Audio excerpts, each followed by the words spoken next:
You know, the term purity these days isn't necessarily used a lot within the Christian culture.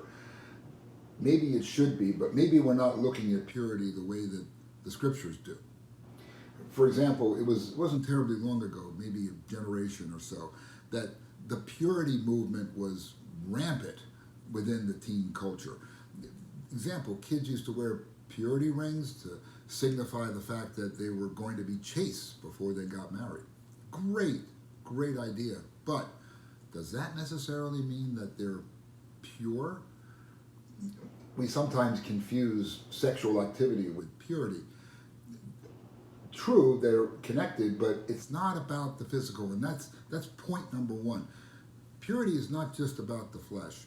I remember going to a youth conference a couple years ago where one of the main speakers said, "When I got married, I was a virgin, but I wasn't pure." And then he added, "My wife wasn't a virgin, but she was pure." That spoke volumes because that's not exactly what God is looking for. Purity in the flesh is good, but where does it start? Where does it need to begin? It needs to begin in the heart because that's what God is looking for. And that's point number two. God is focused on the heart. David, the prophet, wrote in Psalm 51:10, "Create in me a pure heart, O God, and renew a steadfast spirit within me." So it's almost a side benefit that as you're pursuing purity, you're going to be built up in your spirit. Your focus no longer becomes one that I got to not have sex or have to watch my tongue. Instead, it becomes where your heart is. That's critical because that's exactly what God wants us to do.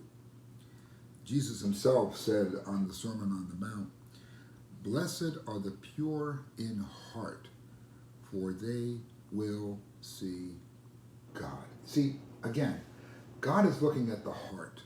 God is looking at the inner parts of you. You may be listening to this and you may be single and you may realize that, well, maybe I made a few mistakes along the way. Understood. This is where a renewal of your spirit comes in, a renewal of your heart, giving your heart to God in a way that says, "Lord, I commit to you that I am going to strive to be pure, and this is the day that you can do it." So, my encouragement to you through this is focus on purity of heart. That's what God is looking